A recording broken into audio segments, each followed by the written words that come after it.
हाफजा आपका अच्छा है। तो अब जो मैं अली का जुमला पेश करने वाला हूँ उसके लिए अजान की गवाही भी तुम्हारे सामने है।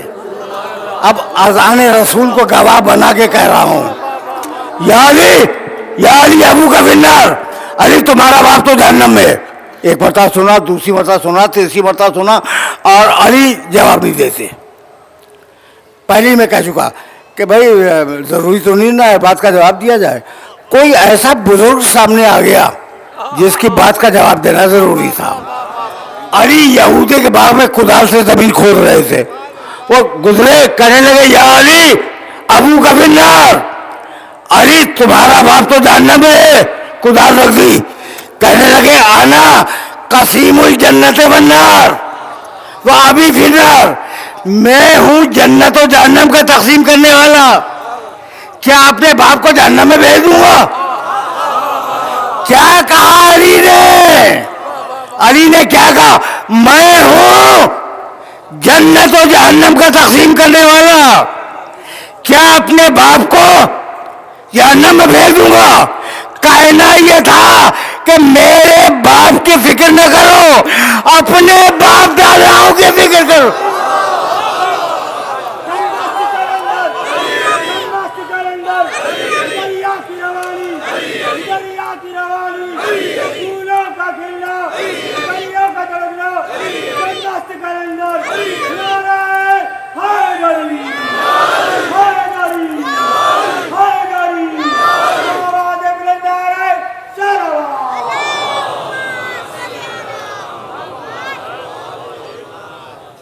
अबू तालिब अलैहिस्सलाम बुलंदतर सलावत।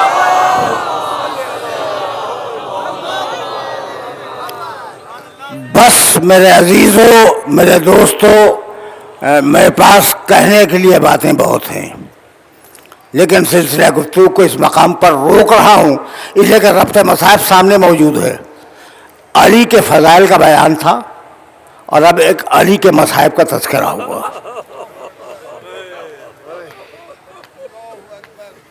तुम्हारी सदाएं बुलंद हो गई।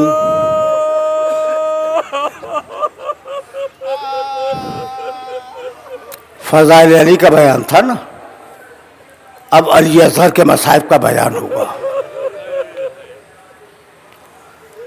जब कोई न रहा, दो जुमले सुनो, इंतहाई मुख्तसर सुनो, लेकिन ये शायद समझ में आ जाए। ज़्यादा तवील मसाइब नहीं पढ़ूँगा। जब कोई न रहा तो हुसैन इब्ने अली खैमे के दरवाजे से बाहर आए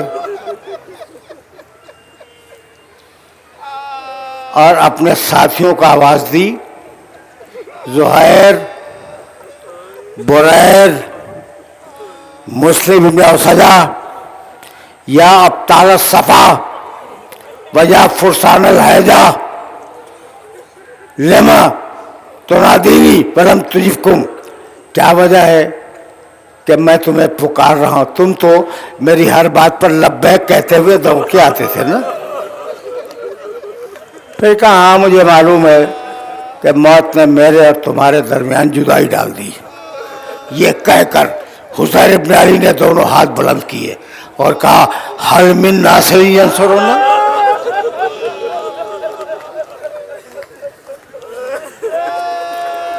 हल मिन मुगीसिन युगीसुना, हम मिन ज़ाबिन, हल मिन ज़ाबिन यज़ुब्बुन हरम रसूलिल्लाह, है कोई हमारी मदद करने वाला? है कोई हमारा दिफा करने वाला? है कोई हरम रसूल की हिफाजत करने वाला? रावी कहता है फौजी अजीज का कि कहीं से कोई जवाब ना आया, अलबत्ता दो खैमों से रोने की आवाज बुलंद हुई। एक खैमे की तरफ हुसैन ने निगाह की, देखा कि ज़ैनुल आबिदीन, बीमार ज़ैनुल आबिदीन एक टूटा हुआ नेज़ा हाथ में लिए दौड़ते हुए मक़तल की तरफ जा रहे हैं।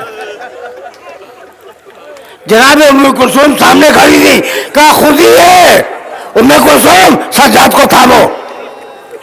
कहा भैया थमते नहीं हैं, संभल नहीं रहे हैं। हुसैन आए और आने के बाद कहने लगे कि बेटे अगर तू मक्तल में चला गया तो सिलसिला इमामत पे खलल आ जाएगा। ये कहकर गोद में उठाया सैयद सज्जाद को और खैमे में पहुंचाया। फिर दूसरे खैमे की तरफ चले जिससे शोर गिरिया की आवाज़ बुलंद थी। आए दरवाजे पर, शहजादी ज़ैनब खैमे के दरवाजे पर खड़ी थी। कहा बहन क्या हुआ? कहा भैया जब से असगर के कान में आपकी आवाज़ गई है, हल मिन नासरी जंसरोना,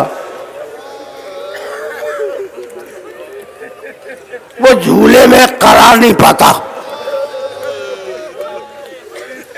कहा लाओ मेरे पास आओ। कहा भैया असगर किसी की गोद में नहीं आ रहा है, सुनोगे? हुसैन खैमे में दाखिल हुए।